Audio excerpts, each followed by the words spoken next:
Hello and welcome to the Kosh. I'm your host, Timber Smith. How's everyone doing out there, Kosh listeners? Once again, I'm super excited to be here with you today. You know what? Because you never know when we're really recording these shows, I'm going to give you a frame of reference this time. It is the first serious snow in Oshkosh. And not serious as if like we got like 7 or 8 inches or so, but serious enough that it looks like the snow's sticking to the ground. And I'm not gonna lie, I'm a little fearful because it's still a little warm. The snow's a little wet and heavy, and my snowblower is sitting at kits and files. Y'all know what I'm talking about out there, right? All right, so we're gonna get ready to jump into it this morning. As always, I have an amazing guest, and I'm super excited to be here with them. This week's guest is Adam Bellcorelli. Did I say that right, Adam? Real close. And I'll give you part of my intro. I actually have a mnemonic device that'll help you. Okay, you'll get it right every time. So. All right. well, let's get it right. Go on. Let's get it right. Absolutely. So it's Bellcorelli. Bellcorelli. And so there's a story behind it too. Okay. So growing up, I was Adam Corelli. I grew up in Northern Illinois. The very Italian family on my dad's side, and so the Corelli in Italian means beautiful, or means chorus or choir, like a chorale. Oh, okay. Right. And so when my wife and I when we got engaged and we started thinking about what do we do, how do we, what do you make the decisions you make when you're getting married? Her name was Nicole Bell. Oh. And so I was like, well, I don't want to hyphenate, but I love this idea of connecting to both sides of the family.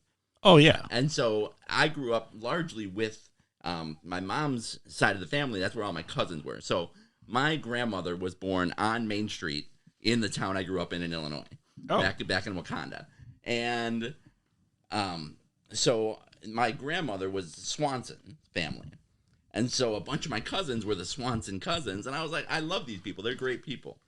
But I always felt that disconnect. Right. Because I had the different last name. And so I always thought, how cool would it be if a kid could have that connection to both sides of the family? And in other cultures, that's totally common. Like, that's something people do. Okay. But I thought, I don't want to hyphenate, and partly the reason for that is, my mom and my dad have both been married and divorced 3 times to 3 different people. And so my mom's thing was, if you hyphenate, you just do that because it's easier when you get divorced. Oh, my God. So I didn't want to have that piece to it. Bruh. But I did want to have this connection. And so I started looking, and one of the things that Nicole let me do was plan our honeymoon. Okay. And so... Wait a minute. You got the opportunity to plan? I know, right? And I am not a planner, so this was like, she was sort of forcing me to do this, but I did it my way. Okay. And so one of the things I did, though, is I was like, I want to go to Italy. I'm not going to have a lot of chances in my life to go, so this is going to be a time. Let's go to Italy. But I was like, I got to know some Italian. Right. I can't just travel the world and be the ugly American who's just like, no, talk my language. I got to know something. So I got this box of cue cards to learn some Italian. And in learning the Italian through the cards, I realized that, my name translated, because my family is from southern Italy, it translated as chorale or as music, there's chorus. And so then I was like, oh, and then Bella means beautiful. And I was like, oh, this is so cool. This works out great. If we do Bellcorelli or Bella Corel, would be the Italianish version of it. And so I was like, and so I started playing with that a little bit. And I would tell some people, and they're like, all right, first of all, you're crazy. Like, nobody does that. Just, take your name and go. And I was like, oh, no. We're not going to, go the boring route. We're going to do something fun with it. And so I was like, oh, and people, you're in my age, were like, oh, that reminds me of the Olympics coach, Bellcorelli. Okay. And so that's one of the common things that people often throw on there is the old, I'm trying to remember if he was Serbian or something, but the old Olympics gymnastic coach was Bellcorelli. Okay. And so I was like, all right, it's kind of like that, but it's not quite. So then I started saying this is Italian. Well, then I worked it out that if you think of the shape of a bell, all right, and then an apple core, Right. and then the letters L and E. So it's Bell Core LE. And that's sort of the pictograph version of my last name. What I will say is I love this concept of melding the two last names together. Like, I get it. And everybody has, like, I feel a certain way about my last name in particular, because I'm a Smith, right? Right. And the father that raised me, I don't have his last name, right? And so, and legacy matters. Yeah. And I'm carrying this legacy that I'm not necessarily, I don't have a background on or association with like that. And so every once in a while I tease, I should have took my wife's last name because her family, that last name goes hard. And number two, it's big, and it's and I mean they definitely love me and accept me into the family, and so it might not have been a bad move, right? But but then again, there's something really cool about being an anonymous Smith. If you really don't want to tell people who you are, you just introduce yourself as Mr. Smith, and that says about everything you want to say. Yeah, but then if you pick Timber, no one's going to forget that. So there's not a lot of other Timber Smiths in the world. That might be true. That might be true. I'm just going to say, yeah. Okay, facts. You got me on that one, Adam. You got me on that But one. I do like the anonymity. No one's going to be like, oh, it's whatever your name is, once I tell them, then it's sort of some nugget of that sticks with them. So. Oh, trust me. If I'm ever in a setting and I really don't want the person to refine me or remember me, I never tell them my name is Timber. I tell them I introduce myself as Mr. Smith. I like it. And they might think I'm trying to be cool, but maybe I'm just trying not to be found again. All right. Okay. That was a great jump off. Now we got to actually get to business. Adam, can you please share a little something about yourself and what is your connection to the Kosh? So this is the resume portion, and this gets a little windy path for me, because for me, everything about my life here in Oshkosh is interconnected. Like, everything has been, I did this, and it serendipitously led to this, and it led to that. All right, so then pardon me if I go on for a bit here, and feel free to cut out any of those pieces here. Oh, no, there's no Kosh listeners know we don't edit. So I came to Oshkosh for love.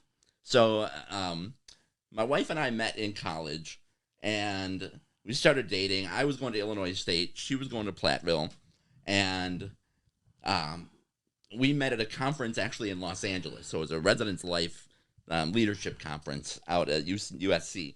And so I started talking to her out there, and then we came back, and we were AOL instant messaging back and forth. Bruh.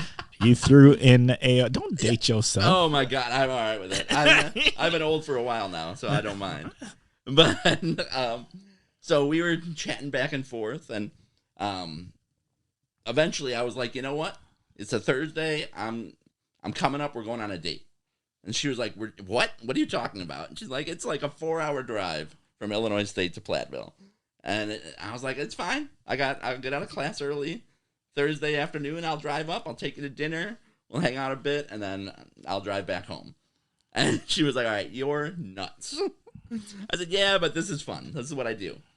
So I jumped in my truck on Thursday afternoon and drove up to Platteville, got totally lost, getting there. Oh, that sounds about right. Right? Yeah. Instead of 4 hours, it took me about 6, but I got there and we went out to dinner. She made sure, she had a bunch of her roommates and other people in the residence hall come out and meet me first, so I wasn't like some serial killer gonna, take her to Iowa and murder her or anything. So, bruh. so we go out and we have some burgers. We are hanging out in her residence hall room. We watched ER again. It's all part of the story here. So, then I was like, all right, thank you for the date. I'm gonna head back home. So I jumped back in my little pickup and started driving back. And I was like, I got a 10 o'clock class, so I should have plenty of time, to get home, take a quick snooze, and get into class. And I got lost on my way home too. And so I ended up sleeping in a rest stop, just in my truck. Right. And woke up couple hours later and was like, all right. And again, so this is before GPS, like none of that. I had a map, so I'm looking at the paper map and I was like, all right, I know where I am now. I can go. And so I got back on the road, rolled into Bloomington Normal at about 9:40, a quick mouthwash and grabbed my notebook and jumped in my chair and rolled over to class. So that was our first date.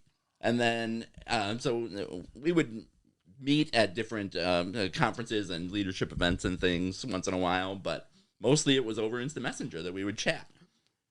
And after about 4 or 5 months of that, she was like, you know what? You are way too unpredictable. You're too loud. You're crazy. I can't do this. I can't take you. I'm a quiet person. I'm not the one who announces themselves every time they enter a room. But you are, and that's she's like, I can't take that. And she's like, we have to break up. And I said, you know what? I get you. I get it. You're right. Yeah. And so, I was like, okay, no problem. We'll still hang out. We'll on chat. We'll still be involved in leadership stuff. That's totally cool. So then, we were gonna be cool with it. And then I was like, I got an opportunity to move up to Canada, and work at the University of Windsor. Okay. So I was like, all right, this is awesome. I'm young. I'm dumb. I don't know anything. I have no connections. Like, I'm going to go do something like this. So I drove up to Canada. I started working up there. Found out you have to get, passports, or not even passport, but like a job work. A visa kind of thing. Some type of job and I was visa. like, oh, well, I'm already moved in, so hopefully they give it to me. And so I move up there, and Nicole was like, what the hell are you doing? And I said, oh, this is just fun. This sounds like a cool opportunity. I'll take it. She's like, well, I don't know why you did that. You moved further away, and now I've fallen back in love with you. And I was like, aw, well, all right, we can make this work. I mean, it's just Canada. It's not like I, left on over the ocean or anything. Like, we're fine. And so I always joke that the University of Windsor, I did like the world's shortest study abroad. Because it's directly over the river from Detroit. Oh, okay. So I was still getting U.S. cell signal and stuff. Like, this was not international at all. But right. I would still every once in a while drive through Michigan, drive over, to Indiana, and then over to Illinois and up to Platteville again. I'd still make that drive, even though now I was in a different time zone, and it was crazy. So that was sort of how we met and got together. And then she went to grad school in Toledo, over in Ohio, University of Toledo. And so I was like, all right, that's awesome. I'll move down there. We'll hang out. And she was like, oh, no. I'm not going to be with someone who can't finish their college degree. I was like, what do you mean? She was like, you got to get a degree or we're done. Like, this is, you got to have something going for your life because you're crazy still and loud and unpredictable. So let's go, she made me get my stuff together. So I went down to Eastern Illinois then for a year and finished up all the last couple of credits I needed to get my philosophy degree and transferred everything back to Illinois State. And then I was like, all right, I am moving out to Ohio. And I found an apartment a couple blocks away from University of Toledo and was like, I'm just gonna live here. I got a job at Best Buy then, and eventually I'll get to Oshkosh. I swear. Oh no. And so then I was working out there, and she was doing grad school, and so that was the second year of grad school for her. And then she graduated. We both moved back, and I started working outside Chicago. So we were moving back toward the Midwest this way a little bit more. And that summer, she got hired as a residence hall director at UW Oshkosh by one of our former advisors for the groups that we were doing student leadership with.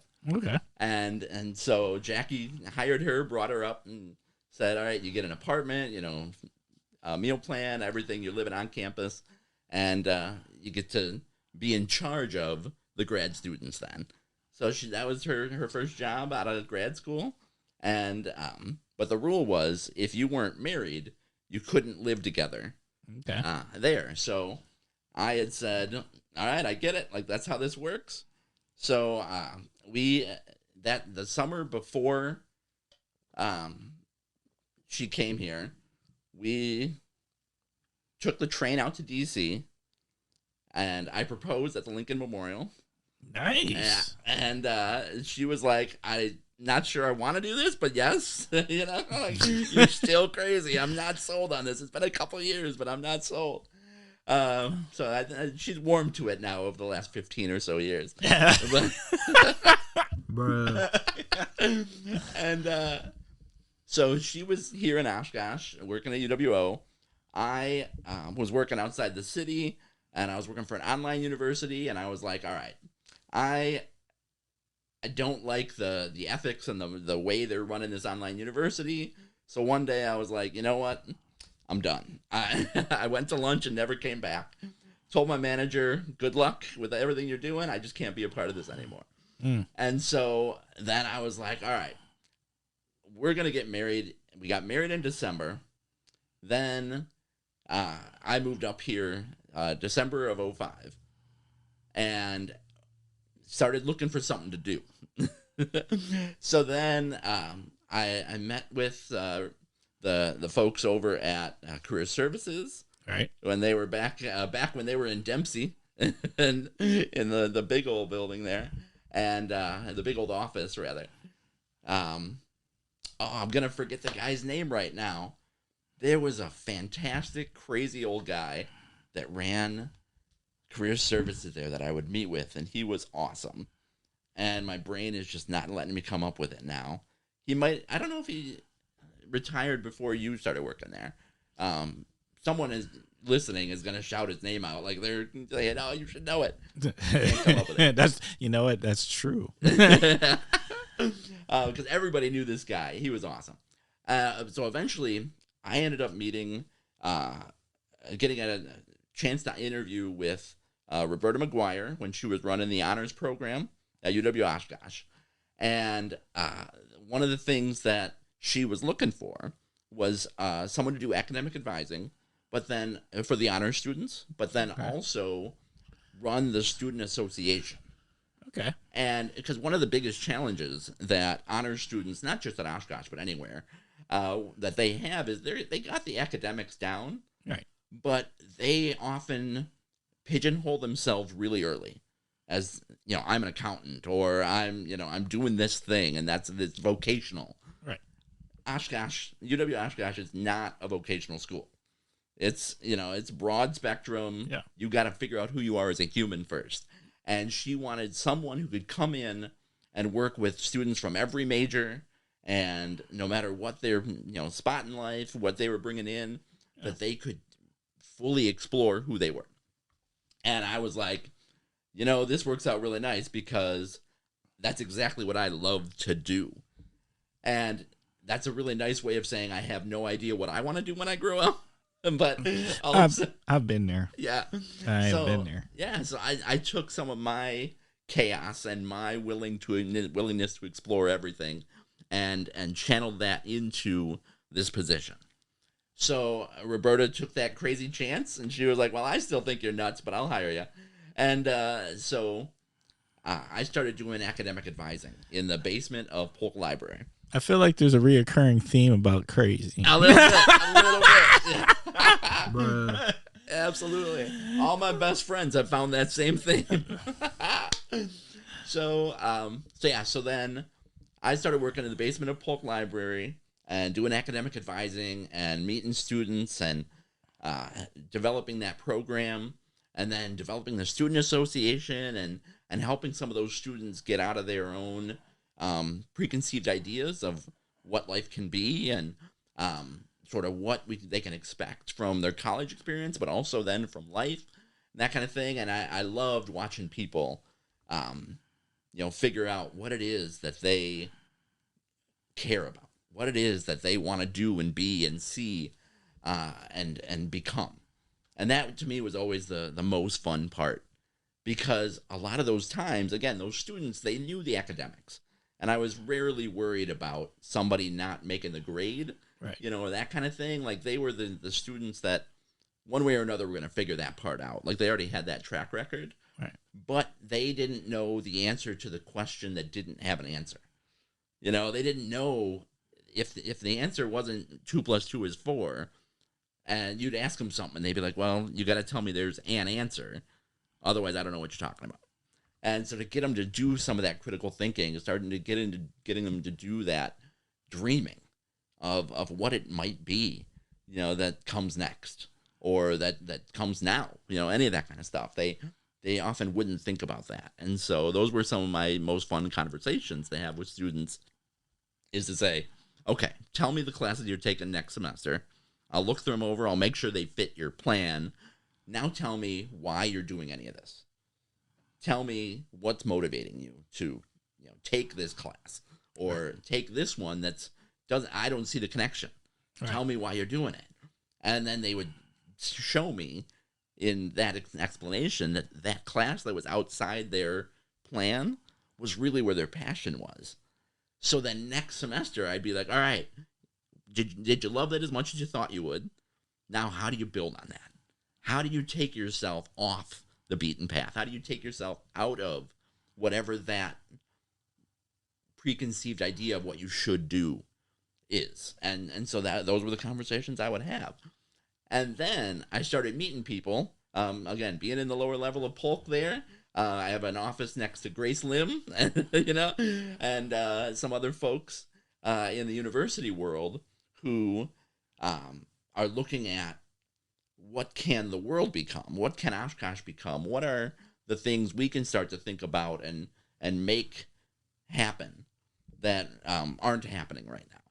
And so I started getting involved through those different connections on... So you mentioned the snow. The snow is actually one of the first things that drew me to activism in Oshkosh here, because I use a wheelchair. I've used a wheelchair since the 8th grade. And when we moved to campus, much of UW Oshkosh was not fully accessible. Right. But there was work done. Like, there was some good work happening. However, the moment the first snow came, everything wasn't accessible. And the grounds crew was doing great work, but they weren't given the tools to really clear and make things accessible the way that a person in a wheelchair needed them. And I didn't blame them for it. Like, it's not something most people think of until you're in that moment, in that experience. And so I started getting involved in different committees on campus. I got involved with the Disability Resource Office. I started getting involved in residence life facilities stuff and talking to grounds crew folks and saying, what can we do to make this work? And I was on a committee that specifically was looking at how to improve snow removal, because fast forward a little bit, I had started my daughter was born, and when we were living in the residence halls, and I had this beautiful little girl, and I drove around a little 4-wheel scooter, and I would carry her baby carrier on my feet, like on this scooter around campus. or in the baby carrier, like, You mean the things you like wear on the front? yeah, one of those too. Yep. So she'd hang out with me riding around campus on my scooter, and we became sort of famous because we were a little different than what most people would expect to see. Right. You know? Yeah, I can imagine that. Old man carrying a baby and a baby Bjorn, around campus and cruising around everywhere. And we would eat in the residence, we'd eat in the dining halls rather, and we lived in a little apartment in Evans Hall, and that kind of thing. We just cruising around, having a blast. But then it snowed, and I'd get stuck all the time. And luckily, we have awesome students, and so I never didn't make it home. Like somebody would either clear a path or shove me through the snow enough to get me where I needed to go. But I was like, eventually, I was worried that I was going to go somewhere and get stuck and then have this baby with me, and what am I going to do? And that happened one day. It was a Friday afternoon, and I was down by Grunhagen Conference Center with the baby, and Nicole was working, and so I was like, I got to get back to our apartment. The baby needs to eat. Like, let's try and get home, and it's snowing. Again, much harder than we got this first snow here, and it ended up taking me like 3 hours to get across campus, which is nuts. Like, that was unacceptable. And so I wrote an angry letter to the vice chancellor who was in charge of the facilities stuff at the time. And he was like, you know what? You need to be on this committee to help figure this problem out. And so I started looking at curb cuts and snow removal. And how do we fix this problem? Right. And so I ended up drawing up a map and, coming up with a routine, a regimen so that they knew. So the grounds crew folks knew where people with disabilities lived, where they had class. How do we make these connections so that people can get where they need to go? And then from doing that work, the transportation director for the city of Oshkosh was like, hey, we're starting a bike and pedestrian advisory committee. You should be on that. And so I was like, all right, that sounds exactly like my speed. I'll go do that.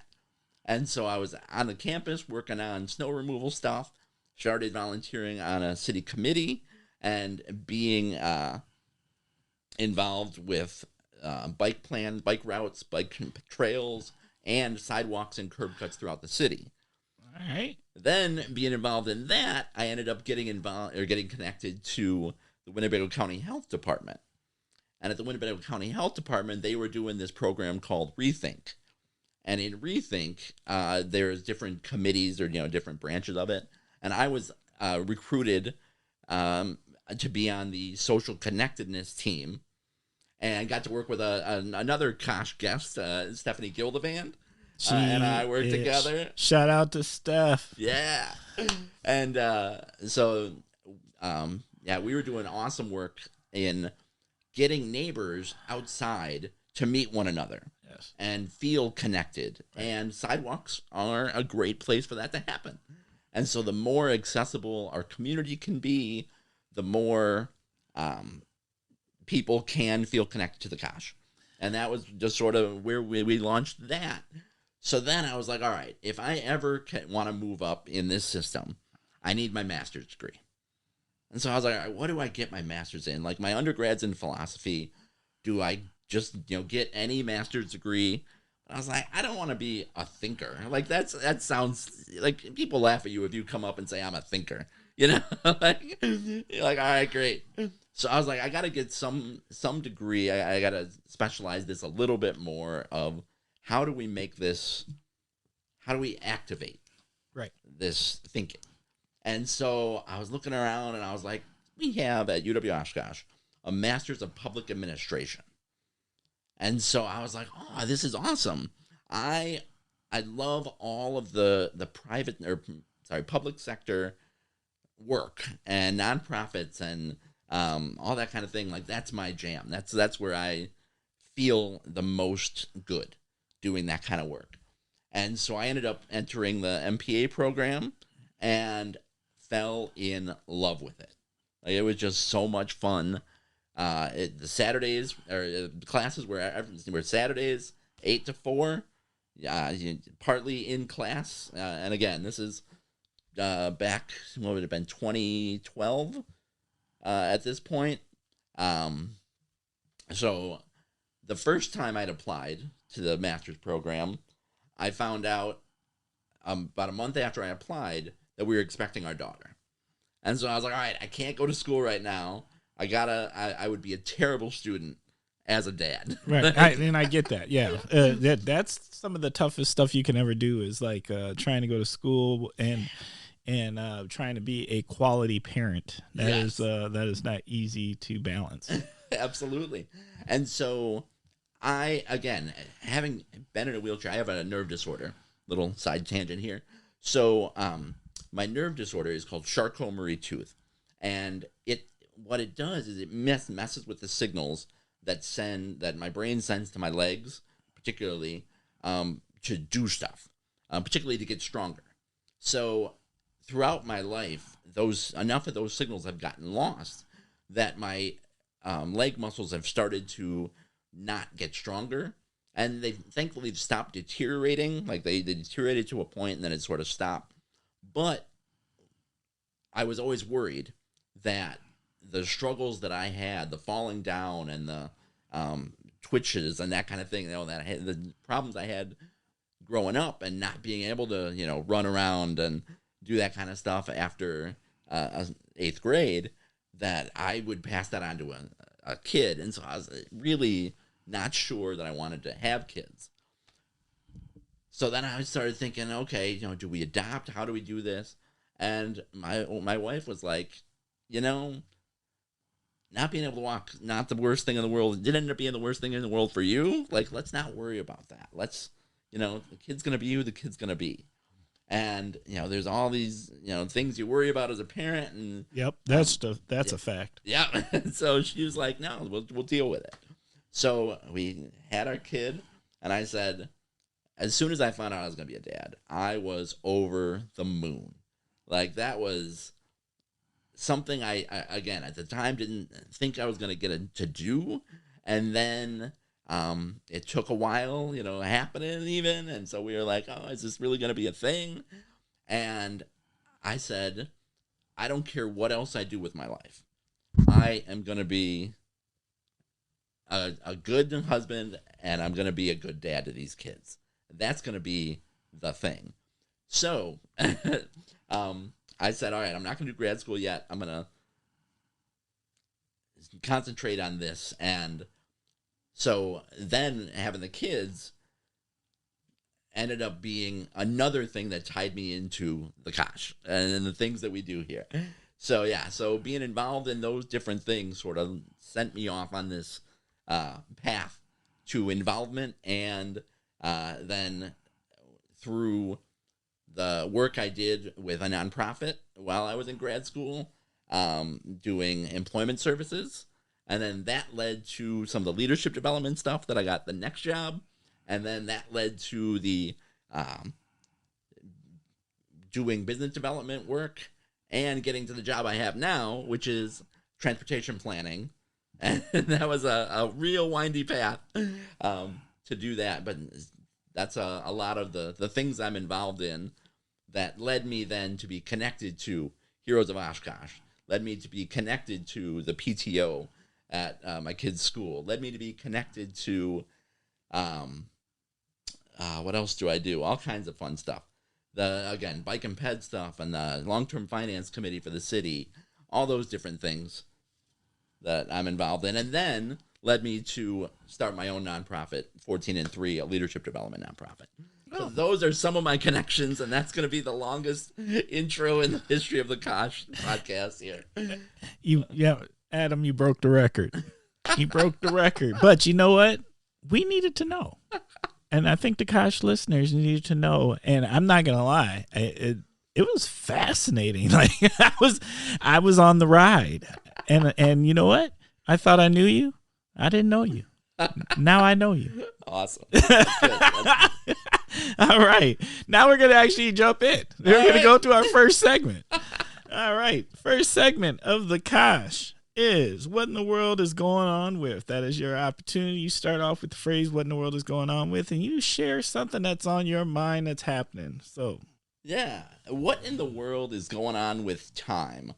That's been my concern lately. Hi. Okay, I like this. Not just the time change that we had a couple weeks ago or last week, whatever it was, but just time in general. Like with COVID and all that, I have no concept of when anything happened in the last 2 years, particularly. That's true. I think, you know what? I think everybody feels like that. Like, because you don't even realize that it's almost been 2 years. Absolutely. Right? And you're just like, what happened? Like you lost something in there. Right? Yep. Yep. And then I was going through, so one of my ideas for like gifts this year is I love photography. I love taking photos. Okay. And so I try and think of things that are like personal that someone will appreciate. And so I was looking through a bunch of my old digital photos and trying to find this one photo for my mom. And I was like, oh, I know it should be around 2014, you know? Right. So I just started digging through and I started finding pictures of my kids from, you know, back then. And so at that point, my son was about 2 years old and my daughter was about 5. And so I was like, oh, I forget who these people were, you know, like this, right. That they were that little and now they're 13 and 9. And, you know, it's still, it feels like at every stage, they're always that age, you know, you feel like, okay, this is the person I know now. So, yeah, so that's been the weird thing where I'm like, I recognize and I remember, but if somebody ever tries to tell me, you know, which happened first or, you know, what order things went in, no idea. Nope. No clue at all. Time is a flat circle, right? Yep. I agree with that one. And it just, you're right. These years of going through the pandemic has just thrown off all the time. My what in the world is going on with has to do with Christmas shopping. What in the world is going on with Christmas shopping? And I say this because I just can't get into it. This year, I just don't feel it. Like, I'm not feeling it at all. And like, usually, like, I actually do a large portion of my Christmas shopping starting in October, because if most people don't know, there's better deals in October than there is almost on Black Friday. So I start shopping in October because it seems like what retailers are trying to do is clear inventory out to make space for the holiday season stuff, right? And so I usually pick up some awesome deals and I'm ready. But you know what? I don't know what I want to buy anybody. And part of it is because I think I have had a philosophy change in how I feel about gifts, and I'm anti-stuff. Right. You had to move at least once, right? No, I haven't moved in 20 plus years. No, but I'm just, but here's the problem. When we did our remodel, you got to get rid of stuff. Yeah. Right. And so then you figure out I got too much stuff and I need to get rid of stuff. And then you realize all I'm doing is giving other people a bunch of stuff. Right. And what ends up happening with all that stuff? And so, like, my philosophy now is I'd rather give experiences. This is something my mom taught me, actually. Shout out there to Mom. You know, and she was been for years now. She's been really good about, you know, what do you want to see? What do you want to do? You know, here's some concert tickets. Here's some Bucks tickets. Here's this, right? And the experiences, right? I remember those forever. Those are amazing gifts. And so my anti-stuff attitude right now is making it really hard for me to figure out what I want to get people, because I don't want to get them no stuff. Right. So that is my rant. I like it. For what in the world is going on with segment 2. All right, we're getting into word associations. This is where I'll say a word and you tell me what comes to mind. We got to start off with our favorite food. Yeah, so my favorite food is a little bit weird. My mom made this dish that growing up I realized, or now, you know, being a grown up now, I realize it's just a casserole. But it was upside down pizza is what she called it. Okay. And so it's essentially you take pizza sauce and the toppings and you put them on the bottom. And then you put cheese, mozzarella layer across, and then Bisquick across the top, and you bake. Oh. and it is like you can make a 8x11 pan, and I would eat the whole thing. It's amazing, Yeah. and it's just like this fluffy pizza casserole essentially. All right. But it's outstanding, and you can make it as healthy or as unhealthy as you want. Like, you can do anything you want in there if you, as long as somebody can eat Bisquick, Right. biscuits, like, you're good. All right. So what was that called again? It's upside down pizza is what we called it, Okay. but essentially it's like any basic casserole. That I was like, oh no, I thought my mom made this thing up. Like, All right. Is that a staple in your family currently? Is that it is, and we've been experimenting with different toppings that we add in. Yeah. That we never would have done when I was a kid. So okay? yeah, we got going to Wegner Market, you get some good brats, a good beef, and you dice them up, or you get the crumble, like pork crumble in there, right. that kind of stuff. Like, there's all kinds of good stuff you can do. Okay. Look, I might need to grab a plate of that. That sounds wonderful. All right, cocktail or beer? So I have never been much of a beer guy. I had heard somebody on the cast recently say the old fashioned, and my wife introduced me to those. That's really good. But I have to say my cocktail is Red Bull and Jägermeister. Oh, Jägerbomb. that is literally like. Can you bring us back to the school days? Right. And so back before I went to college, I used to shoot pool, and that was my drink. That was I gotta stay awake. I gotta stay focused, and so what I found out is I can't stand Red Bull just by itself. Okay. I can't stand like a shot of Jägermeister. Like, get out of here with that. But you put them together, to me, it's like Kool-Aid. It's fantastic. All right. That's you know what? That's got to be one of the more interesting answers I have gotten, and I'm a tad bit fascinated now. And now we might have to go on an adventure there, Adam. Nice. All right, streaming. So I just started watching Dune. Oh, It's a story that I've been fascinated by since I was a kid, but I wasn't that nerdy into sci-fi. Like, I did comic books and that kind of thing, and did the Star Wars and Raiders of the Lost Ark, that kind of thing, Indiana Jones, but never delved too much into the Dune, and ended up reading a lot about the philosophy behind it and sort of the way it was written. So when they did this remake, I was all excited to check it out, and it is gorgeous. So I'm about halfway through it now, and I can't wait to maybe get some time this afternoon. Nobody else in the house is interested, so I might have to wait till everybody takes off. What streaming service is that on? I believe that's HBO. Okay. That one. Yeah. Okay, Dune. Shop local. So I am all about the shop local, and again, part of being the social connectedness piece is not only supporting the business, but connecting with the person who that is putting their heart and soul into that work. Right. So I said Wegner Market. I sit on the social or food justice team for the Oshkosh Food Co-op. I do all kinds of stuff with local planning and figuring out how do we get people to drive slower, particularly down Main Street. Facts. Yeah, and so one of the reasons is if you're driving slower, you're going to kill less people, but also you're going to see what's there. Right. And figure out you have a reason to stop. That's true. And I never thought of it that way. So I always joke. I said, if you think Main Street's too narrow, you're driving too fast.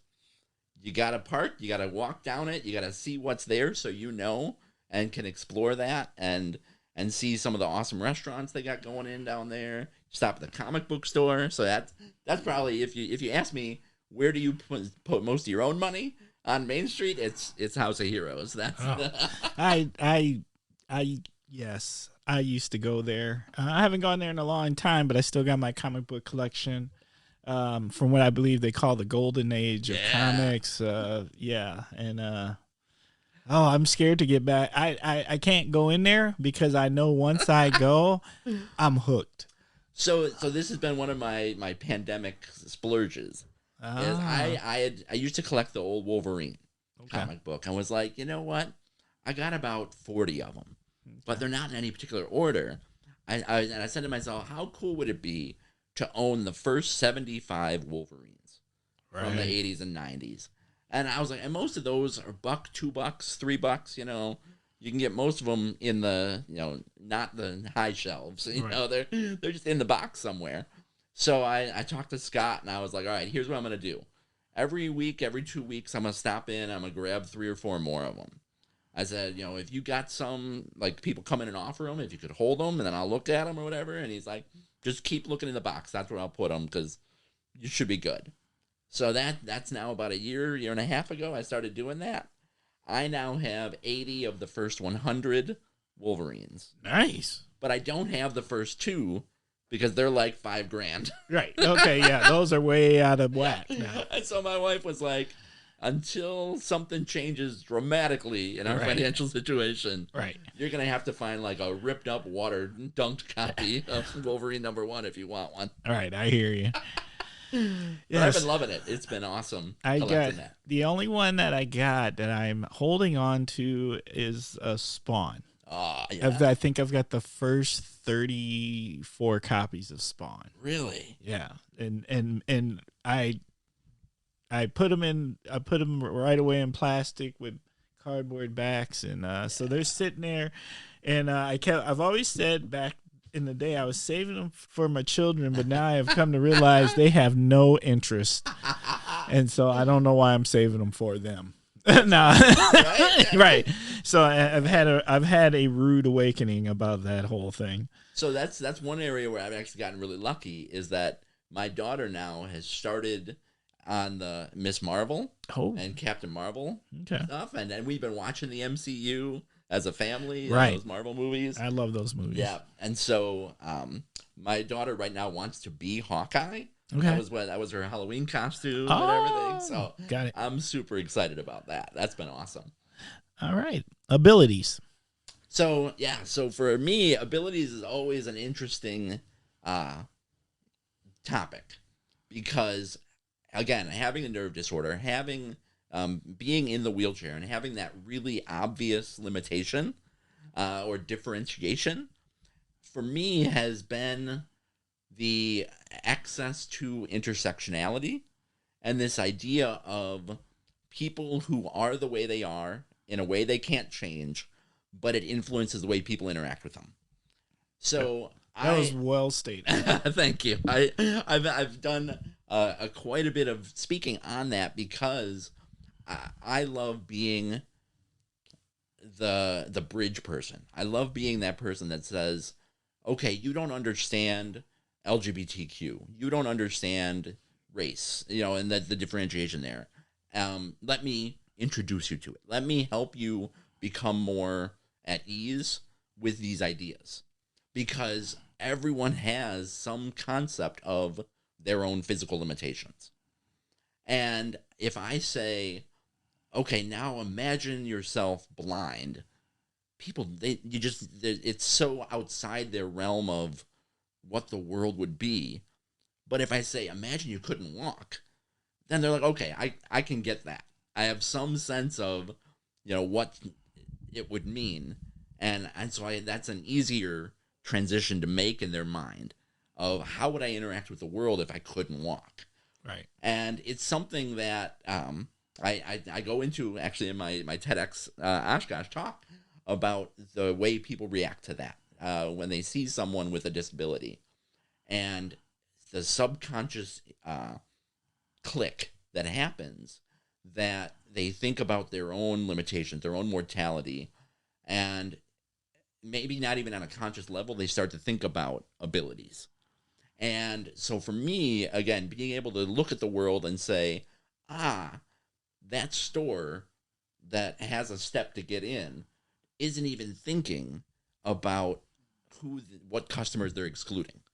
They're not even thinking about the lost connection, the lost revenue, the lost opportunity to serve the community by leaving those steps in. Right. Absolutely. One of the fun programs I used to do when I was an academic advisor was I would get 4 or 5 wheelchairs and I would have college students ride around in them on campus for like 20 minutes, Okay. half hour. And because it's this area, it's this space that they're so intimately familiar with. They've, been there and cruising around. They do their whole life within that 3 or 4 block area for a while. And then you throw this on and say, you're going to ride in a chair and I'm going to pair you up with somebody and they're going to be blindfolded. I want you two to try and get from this building to that building, or from this floor of this building into a bathroom on the next floor, and have them experience that, have them check that out, and see how the things that they expected were difficult, but then the things that they had no idea. And one of the examples I'll give for people who are familiar with Sage Hall and Dempsey. Now, if you can think about those 2 buildings on campus, if you are walking, you're like, okay, it's like 2 blocks away from each other, or not even really. It's one straight sidewalk. But if you think of the difference in elevation from Sage Hall down by river level up to Dempsey, it's almost a story and a half that you walk uphill up that sidewalk. I never thought of it until you said it just now. Right. You are right. Yeah. And so then I think, okay, just getting up that hill for someone in a wheelchair whose gravity's constantly working against you is one thing. Now, if you're trying to carry books, if you're trying to carry an art project, if you're trying to carry, that diorama you made for your finals or whatever, like that's a whole other level of unexpected challenge. And then if you start to say, okay, now it's raining, or now it's icy. Right. Now it's that sidewalk, they haven't cleared the snow, and so it's got everyone's footfalls, like the footpaths in it.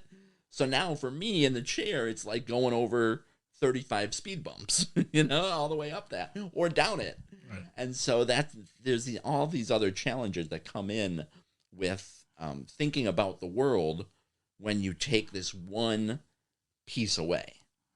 And so then as people start to relate to that and feel that, I then say, okay, now imagine how that relates to people with from other cultures. If language is that barrier, if the other people's presumption of your knowledge, just because you aren't speaking in the language they're familiar with, right? How does that impact their experience of the world and what they're doing? And so that to me, that intersectionality starts to provide an opportunity to have some of those deeper, more interesting discussions. That was really good. That's all I can say. That was really good. Thank you. All right. Last word. Holidays. So I grew up in quite a dysfunctional family. And so holidays growing up were always this tense and scary time. And so when I started my own family and doing this stuff, I said, I have got to flip the script on that. I've got to make that different. And my wife loves decorating for Christmas. And so I used to always be like, bah humbug, I don't want to do any of that. Like, this is my, seasonal affective time. Let me sit in a dark room and not talk to anybody.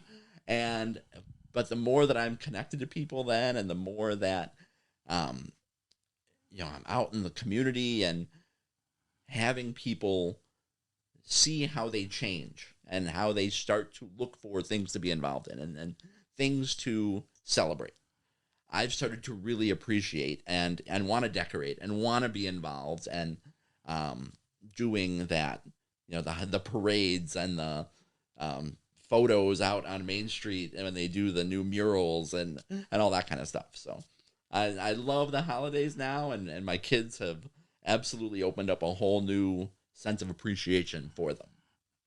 All right. We're on to the next segment.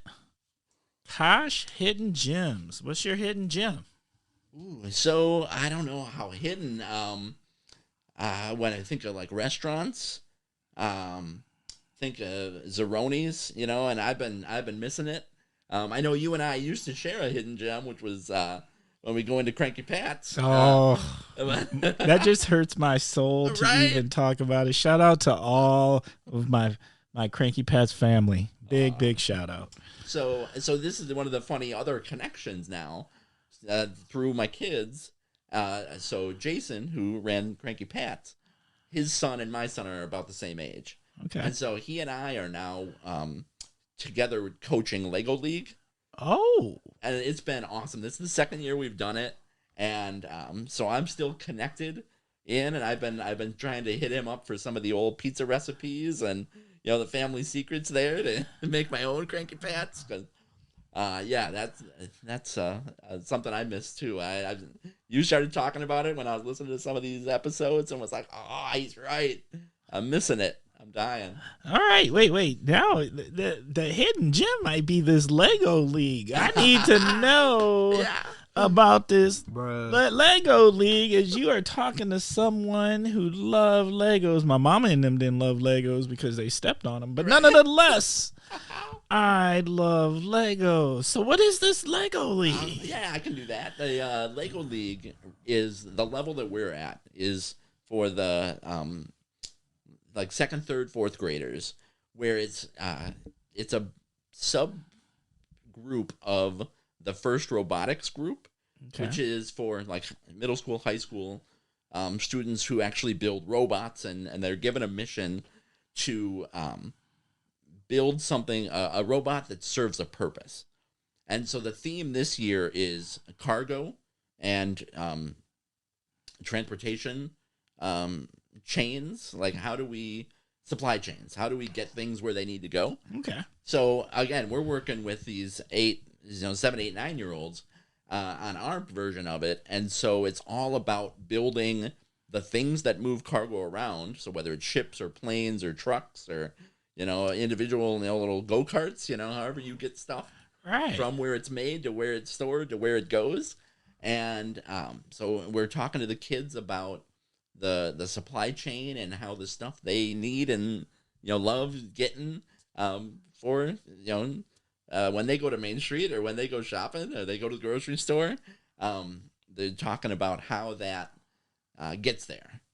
And so the work that we're doing or having the kids build a lot of if they were to improve any of those vehicles, what would they add to it? And then they give us a little motorized piece so we're building a sorting center. And so it's a little gear, the Lego little motorized setup. And we've had the kids now build this machine that sorts boxes. Oh. And so it's all a fun little project by the color of the box, they can sort it into the different places that it needs to get shipped out. That is fantastic. So if you got your own 7, 8, 9-year-old who wants to be part of Lego League, how does that happen? Because I mean, not that I'm 7, 8, or 9, but I'm just curious, because maybe there's a space for us big kids. I'm just saying. So the rec department, that's one of their programs. Okay. That you can look it up in the Oshkosh Rec Department guide. The group that we had, that Jason and I are working with, are just the group that had signed up for the rec guide, through 2 years ago or 3 years ago now, that we just got that same group back together. Right. And so, so now we meet in New Moon on Sundays after they close up shop, and we dump out a bucket of Legos on the floor there and have the kids, go nuts. There's the program piece, and then just build and tell us something about what you just built. So yeah. Shout out to Lego League. Okay. What's the cash need? Ooh, so for me, I love thinking about how we have so many resources. And again, so one of the things I'm thrilled and honored to be a part of is that Heroes of Oshkosh. Yes. And so the thing that we always are needing is people to realize they have something to give. And that's been the beauty of the Heroes of Oshkosh program is, we got on Facebook, we got over 8,000 members right now. Right. And it's people who realize they had something that their neighbors needed. Right. Whether it's they're able to help, whether it's stuff, whether it's support, any of that kind of stuff. So Oshkosh is always needing more people to meet their neighbors and get connected. I like that. Okay. We need more people to help other people. Yes. That's good. All right. Time for the Naughty/Heroes Corner. This is your opportunity to nominate. It's not necessarily an individual, but it can be individual, organization, or a thing or something. What would you like? What do you got, Adam? So I've been racking my brain just because I was thinking, how cool would it be to be the first person to throw someone on the naughty list? Oh, no, it's been done. Oh, has it? Okay. It's been done a couple of times now. All right, yes. All right, then the pressure's off. I don't have to worry about that. Okay, good. No, you bring such a positive attitude that I was like, all right, I got to come up with some of the many people that I'm honored to work with. So I was going to put on the nice list the Oshkosh Kids Foundation, then the amazing work they do, and the Devin and Julie and John and all those folks doing the Oshkosh Kids Foundation work is an amazing resource we have here. Okay. And then connected to them, a little bit more broad in the Fox Valley, is Jake's Network of Hope. And so those are interrelated. Just amazing work that those two organizations are doing to help people get the things they need and the resources they need. Shout outs. All right. I like it. All right. We are on to the topic of the week. All right. Adam, you want to share with us what your topic of the week is? What was my topic of the week? Involvement. It was involvement. It is getting involved in the community. Yes. All right. Yeah.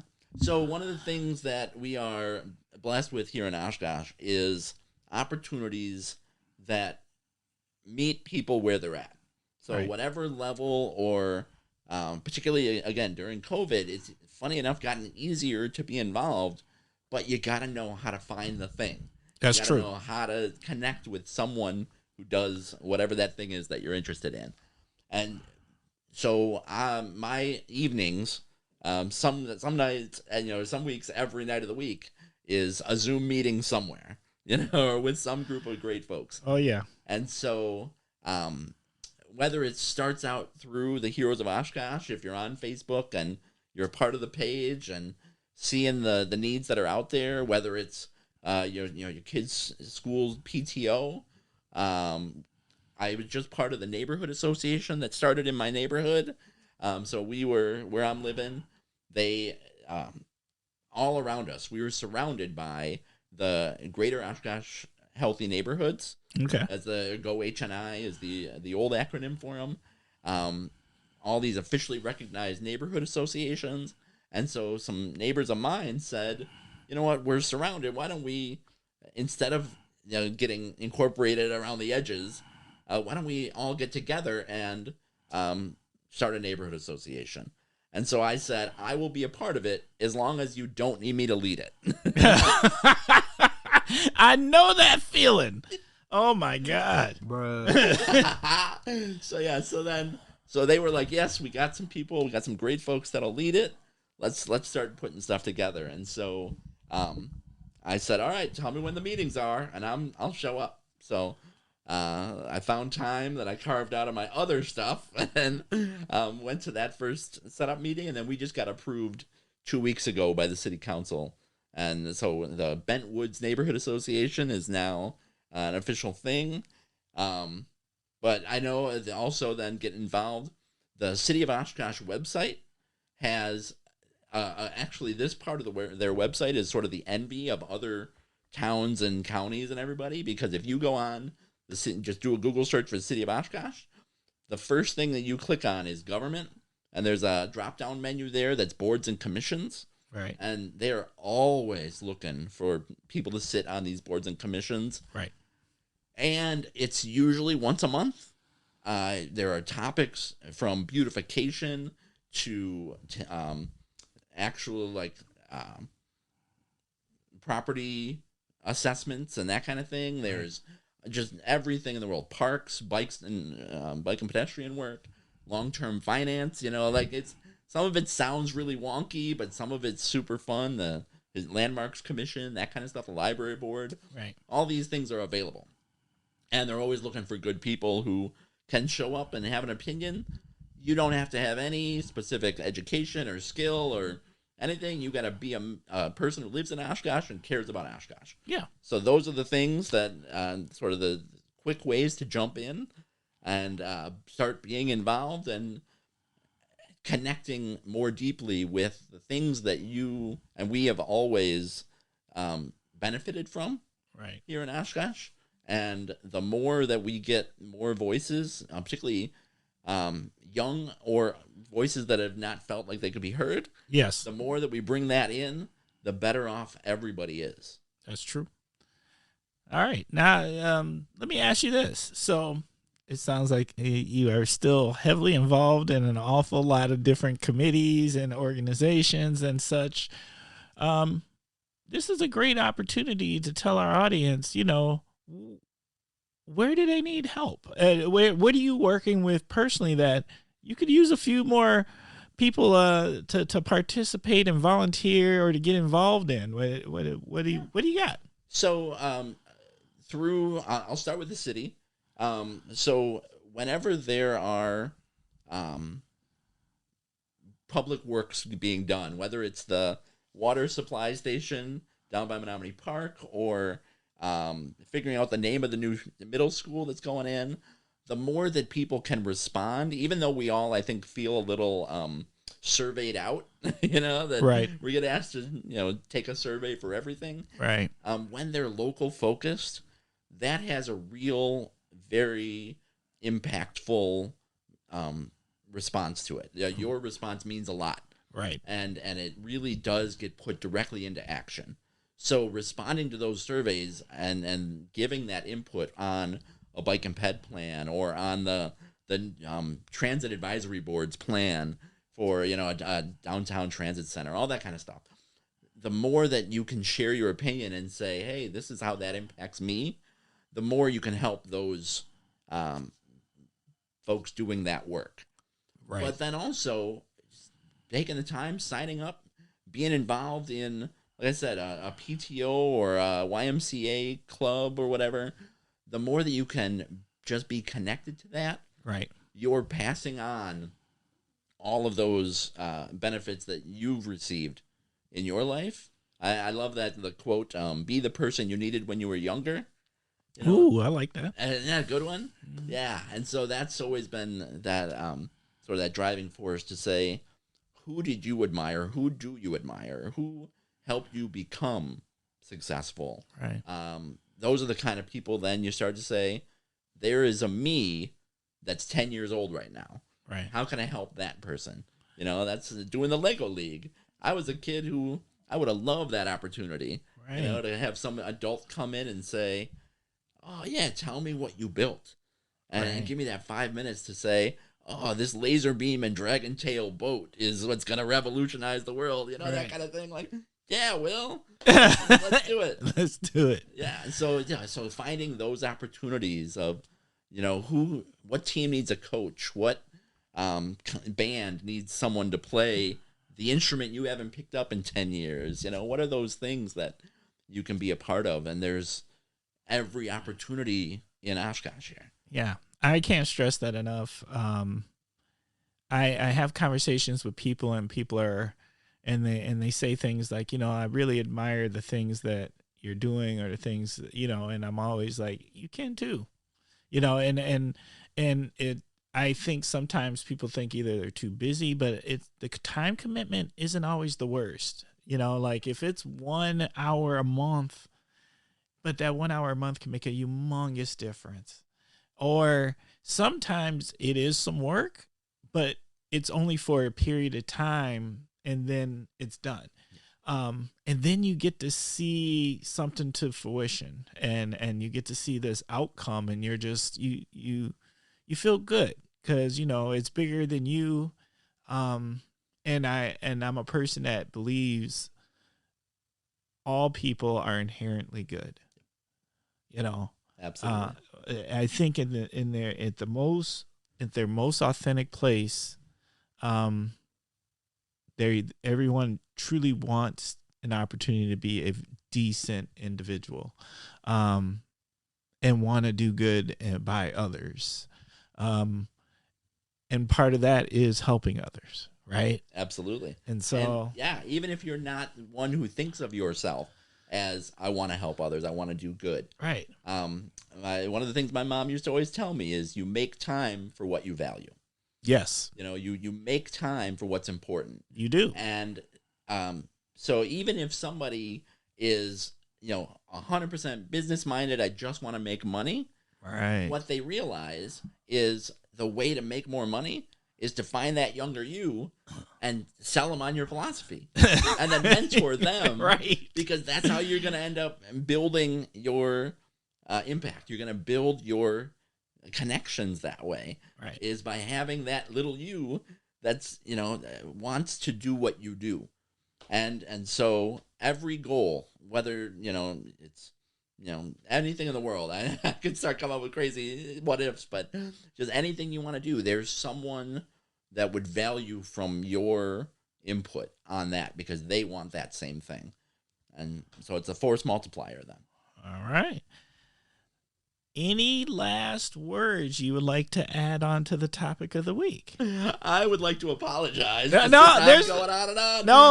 No, there's no apologies. This is the Kosh. You get an opportunity. And you are nowhere near the record show. Okay, good. Which the record show, shout out to my man, Paul Van Auken.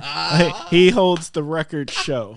You know what? I can totally see that. Paul and I are on the food justice team together. Yes. And we both have to keep ourselves in check. That's never a 1 hour meeting. All right. That's awesome. I love Paul. Yes. So that's a good warning. All right. If you're gonna listen to this episode and Paul's back to back, make a weekend of it, right? So the other thing that I'll add on. So the Heroes of Oshkosh is this amazing collective of volunteers that are doing this thing that seems so simple. And it is ultimately simple, but it's amazing the impact we've been able to have. And I know you already talked to a couple of the Heroes folks. Yep. And I would like to say shout out to the wife. We have participated. Yes, indeed. And definitely have shared and given away some things to people in need. And it helped us too. Yep, exactly. Yep. It helped us too. Yep. So through that work, and I know again, John Damel mentioned a bunch of the washers and dryers we've been able to give away, and I lost count actually, somewhere around 1,500 mattresses is what I lost count at. That's just and amazing. That's been months since then. That number is just wow. Yeah, and those kinds of things where I think so many people didn't realize how many of their neighbors did not have a bed. Right. And then stepped up and said, I'm getting a new one. I don't need a new one. Mine works perfectly fine, but I'm in a place where I can, and I want a new one. And they say, but I keep good care of my stuff. Like, this is, worth passing along. It's got life left in it. And then they put it out there, and they're amazed when 35 people ask for it, and that kind of thing. And so the thing that we are looking for then is not only those generous souls out there that are able to, pass stuff along, right? But we have a group of, and again, John had mentioned them too, but it's been a bit now, so I'll bring them back up, our hero haulers. So we got a group of guys who, when we started this, that back in December of 19, these guys had never volunteered for anything in their lives. They worked construction jobs, they worked office jobs. They said, I don't have a lot of stuff to give away. I don't They would always they always joke with me and say I'm not that smart, but I want to do some help. I want to help some way. I want to do some good. Right. And so they said I got a truck and I got a trailer. So we ended up initially we had about 15 folks, men and women with trucks and trailers that would go and pick up the heavy stuff and carry them. And then that started to vary as people got involved in other stuff or moved out of town, that kind of thing. And so now we're down to about 4 guys and a lady who they can do this a lot of the time, but we're always looking for more people to either bring stuff from one person to another or help lift it. Okay. We had a request come through the other day. A woman's taking in her grandchildren, and some tragedy in the family. A lot of stuff's happening, and she wanted a piano that she had stored in her garage brought into the house, so that she can use that to help the kids connect and heal, and so that's normally something that we say, okay, it's not food, it's not shelter, it's not an essential. But it's also something this woman couldn't do on her own. Right. How do we meet that need? Because the impact of it goes so far beyond the simple moving furniture around. And so I put a call out to one of our haulers. He called a couple buddies. We got 6 guys now all of a sudden. So this thing that could have taken a lot of effort and energy and hardship and could have broken the piano, all that stuff, they do the whole thing in 10 minutes.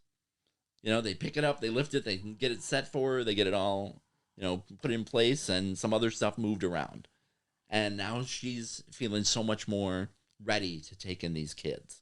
And those kids are going to have this opportunity then to enjoy this, not only a music, but a connection to grandma and her skills and talents. Right. So those are the kinds of little tiny wins that we get that end up having this huge splash out in the world. Okay. That's so awesome. I mean,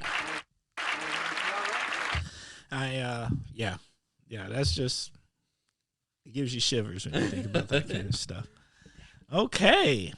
Well, we are at that point where we start wrapping up.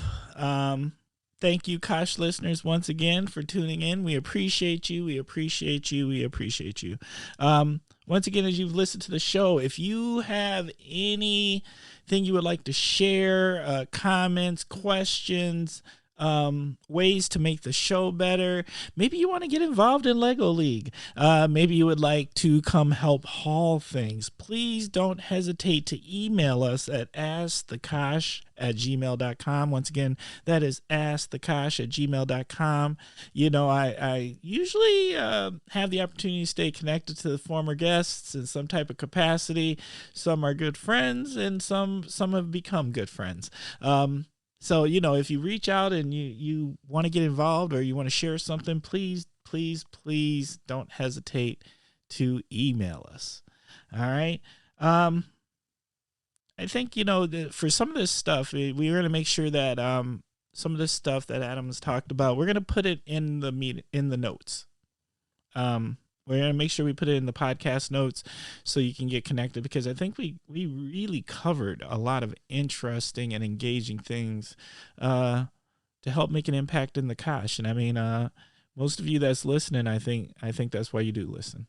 Absolutely. So, it's great stuff there. All right. And so, you know what's next? Let me tell you what's next.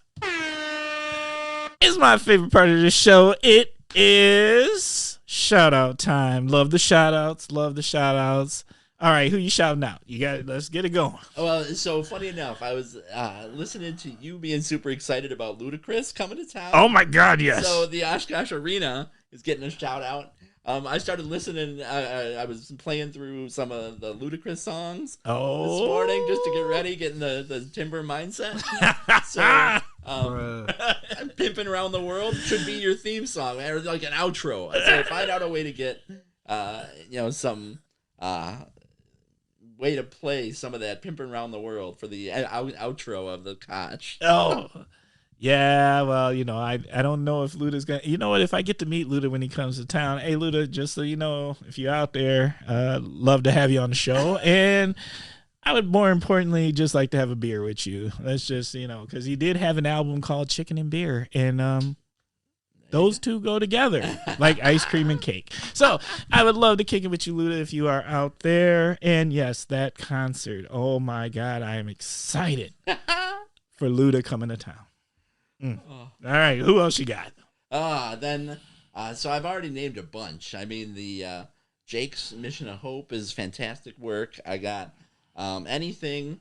I'm guessing by the time people hear this, they'll have already heard some of Grace's interview, that kind of talk. So anything that Grace is involved in the Humans of Oshkosh, in the TEDx Oshkosh, that's actually coming up too. I don't know if this is going to be, how that'll connect with the TEDx Oshkosh 2021.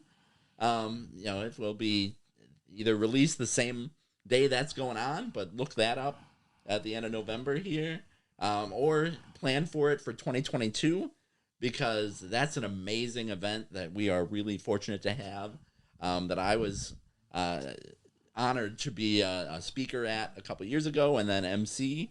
So yeah, check out TEDx Oshkosh too. I think I'm gonna have to up my game. I'm not ready yet. I'm not ready yet, but I'm gonna have to up my game. Yeah, I was gonna say, but I think the Kosh is gonna make an awesome TED Talk when it comes along. Hey, 2023. We'll right. be ready. We'll be ready by 2023. You heard it, everybody. Let's hold him to that. Oh, don't do that. Yeah, every email, get Timber on the TEDx. All right. Yeah. All right. My shout outs. Let me give these shout outs. Shout out to Kits and File. Always Kits and File. You know what? I don't know if y'all know how lucky we are to have a Kits and File. I was talking to somebody, and they were talking about from outside of the area, and they were talking about the good old fashioned hardware store, and they don't have it anymore. And I was like, but we do. The Kosh does. So shout out to Kits and File, and also shout out to Kits and File because they're sitting with my snowblower right now. And yeah, so I'm glad that y'all got it done in time. It's my fault I haven't picked it up quite yet. They only called me a couple of days ago. So I need to go pick up my snowblower because apparently we have had our first snow, and I'm trying to keep my back. That's very important to me. I don't know about you, Adam, but I need this thing called a back. Yeah. And it has gotten old, and snow blowers. You know what? I'm gonna jump on that Kits and File with another little story about involvement, just real quick. Go ahead. So, I had this idea at the beginning of quarantine about the 6 foot distance, and but also the needs that kids have to stay connected. Right. So I thought, okay, a yardstick. All right, is an awesome tool. Right. And if you got a yardstick and then you cut out a cardboard hand and tape it to the end of the yardstick, then people can give each other high fives. Right. But they can be 6 feet apart. Right. All right. So it's the 6 foot high five. All right. That's true. And I thought, how cool would it be for kids to make this at home? Grab a yardstick, cut out some cardboard, trace their hand, decorate it however they want. And then everybody meet up at Menominee Park or at the Waiwash Trail or down Main Street, whatever, where people can be outside 6 feet apart, but still connect. All right? Yes. And give each other high fives. And I had this whole idea planned out and was like, what do I need to do? All right, so I talked to some folks in leadership, and again, this was the beginning of COVID, and they were all like, no, we can't have people connecting. That's the worst thing in the world. And I was like, but this is the thing. We have 6 feet. And you can teach kids what 6 feet apart feels like, right. With that yardstick. And so I was like, all right, what other problem can I solve? And I call up a buddy who works over at Kits and File, and he was like, we can get you 1,000 yardsticks and put them in a bucket and say, 6 foot high five, come and grab a yardstick and make one. And they were going to give them away for free. Oh. Because they were like, we got them here. Yeah, right. And so they're taking up room, and normally people don't buy 1,000 yardsticks. So right. How can we help the community and get this idea going? So they did it.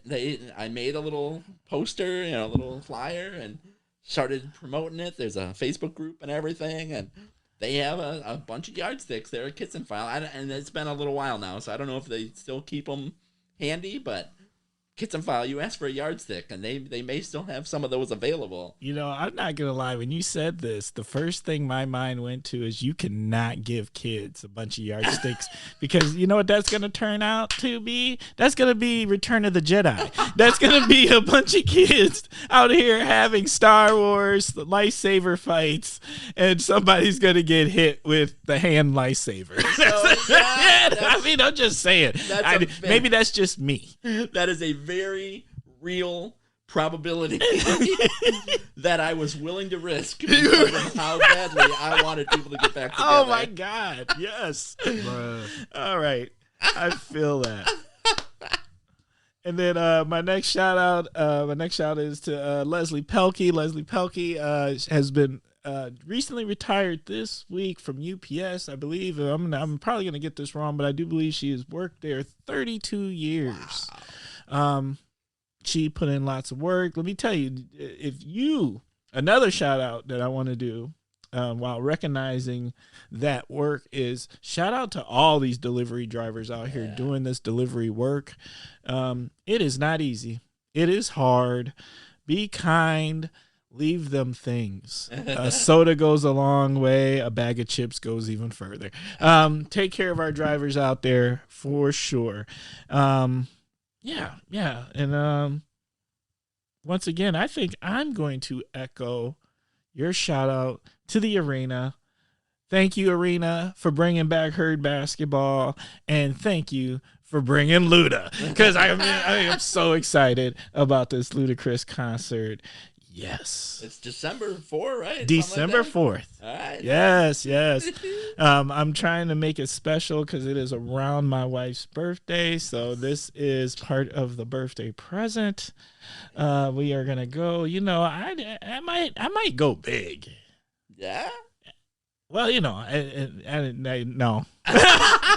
I mean, not big. I mean, Oshkosh doesn't do. I don't know. Yeah, but maybe we need I'm thinking limo. Right, you do. Limo. Might need a limo. Have you read about the Parm? It's this new. Yes, I read about Parm. A night at Parm. You do a limo around town. I don't know if the celebration of lights is going to be at Menominee Park. That's true. Do it up, man. Yeah, that's true. You know what? I don't even know. Look, Parm seems to be so popular. Hey, shout out there to Parm. If you ever want to come on the Kosh, we got a spot for you here. I think they're like booked up. They might be. All right. You know what? Now that you say it, though, I'm going to go home today and I'm going to see if I can get up in there. Yeah. All right.